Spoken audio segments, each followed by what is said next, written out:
Ok, bienvenue sur la chaîne Savate. Aujourd'hui, le fouetté. Donc le fouetté, c'est un coup de pied qu'on peut exécuter aussi bien de la jambe avant que de la jambe arrière. Fouetté, coup de pied à trajectoire circulaire. D'accord? Circulaire, ça veut dire qu'il va venir toucher sur les côtés de mon partenaire.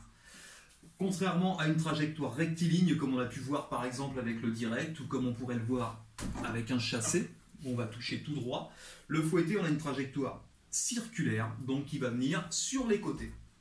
Donc comment ça va se passer? Plusieurs étapes. Première étape, toujours pareil, on part de la position de garde. Donc position de garde. Et là, il va s'agir d'aller toucher avec ma jambe avant. D'accord? On va commencer jambe avant sur une ligne médiane. Donc je rappelle, ligne médiane entre l'épaule et le bassin. D'accord? Tout ça, c'est la ligne médiane. Ensuite, on a la ligne basse qui concerne les jambes. Évidemment, figure, c'est la figure. Donc on va travailler le premier sur une ligne médiane.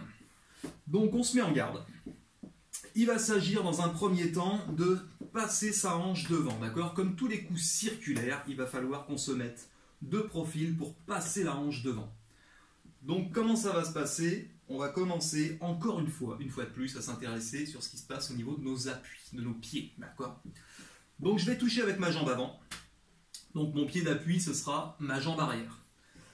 Donc quand je suis en garde, ma pointe de pied regarde vers mon partenaire. Et bien pour passer ma hanche devant, ma pointe de pied, je vais simplement la faire pivoter, lui faire regarder ce qui se passe derrière.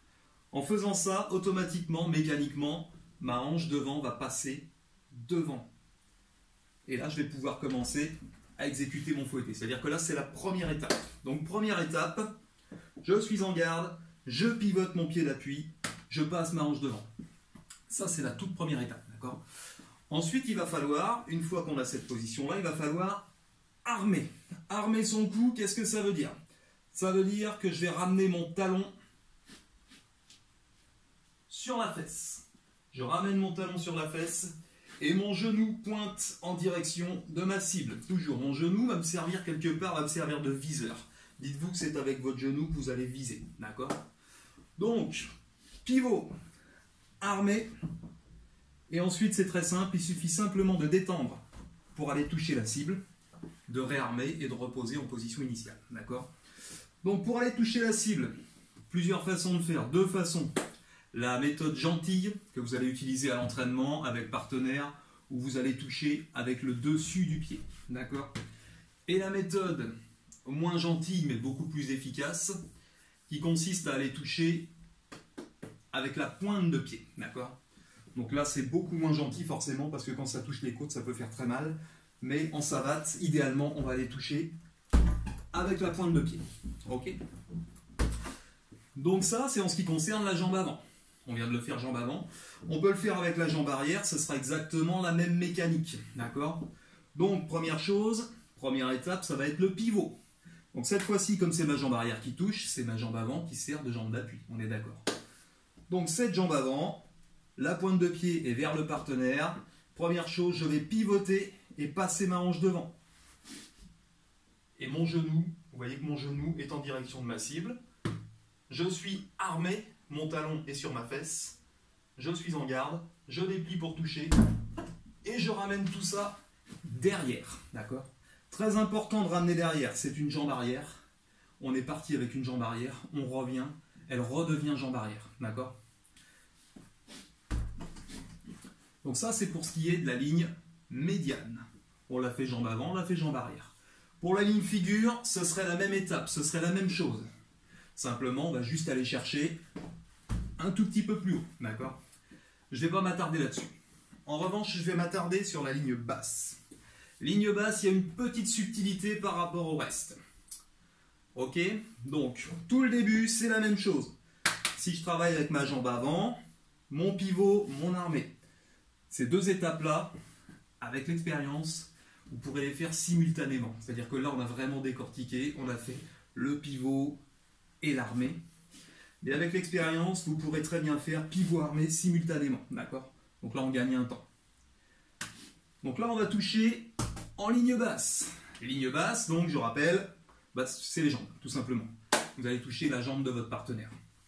Donc moi, il n'y a pas de partenaire, c'est le sac. Donc, petite subtilité par rapport à la ligne médiane ou ligne figure, c'est que ma jambe d'appui va être fléchie, d'accord? Je vais venir toucher en bas, et ma jambe d'appui, contrairement à tout à l'heure, où elle était plutôt tendue, là, elle va être fléchie, d'accord? Je vais donc fléchir ma jambe d'appui avant de toucher. Et je ramène. Et ça, aussi bien de la jambe avant que de la jambe arrière. Ok? Pourquoi? Pourquoi je fléchis? Parce qu'en fait, en boxe française, très souvent, on va s'amuser à doubler les touches, d'accord? À toucher sur plusieurs niveaux. Et le fait de fléchir, ça va me donner une impulsion si par exemple je veux toucher en bas et remonter tout de suite. D'accord? Ça peut marcher aussi bien jambe avant que jambe arrière. Voilà pourquoi il est important de fléchir. Donc là, rappelez-vous, sur la ligne basse, je fléchis, sur les lignes médianes ou figures, pas besoin. Autre élément très important, attention à l'équilibre. L'équilibre, ça veut dire que il va falloir que je ramène un petit peu mon corps en avant. Souvent, très souvent, on voit des gens qui partent en arrière parce qu'au moment où ils exécutent leur coup de pied, ils mettent leur corps beaucoup trop en arrière et là, on a tendance à perdre l'équilibre, d'accord? Donc au moment où je vais l'exécuter, je vais ramener un petit peu légèrement mon corps en avant pour ramener mon point d'équilibre sur ma jambe d'appui, d'accord? Ça, c'est une petite astuce pour ne pas perdre l'équilibre. Ensuite, autre astuce pour travailler ce coup de pied, très intéressant, vous pouvez travailler au ralenti, d'accord? Donc là, vous êtes en garde, votre pivot, votre armée, et vous pouvez tenir comme ça, quelques secondes. Je tends,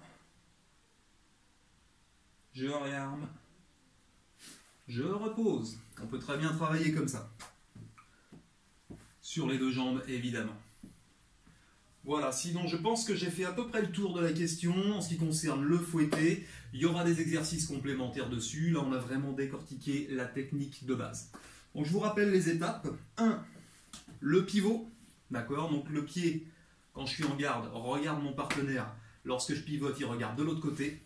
2. Armé. 3. Je tends pour toucher ma cible. 4. Je réarme. Et enfin, je repose. Voilà. Évidemment, tout ça en garde. Pareil, quand j'exécute mon fouetté, mes bras ne sont pas partis en vacances comme ça. Quand j'exécute un coup de pied, quel qu'il soit, là en l'occurrence c'est le fouetté, je reste en garde. Voilà.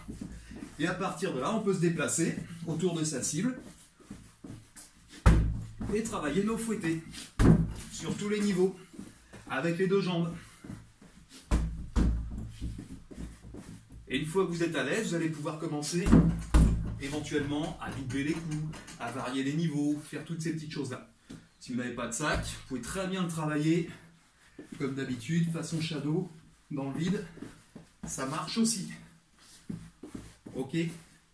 On reviendra sur une autre subtilité par rapport à la jambe arrière, par rapport au décalage. Là, pour l'instant, j'ai vraiment expliqué la méthode de base pour faire un fouetté. Voilà, merci à vous. À bientôt pour une nouvelle vidéo.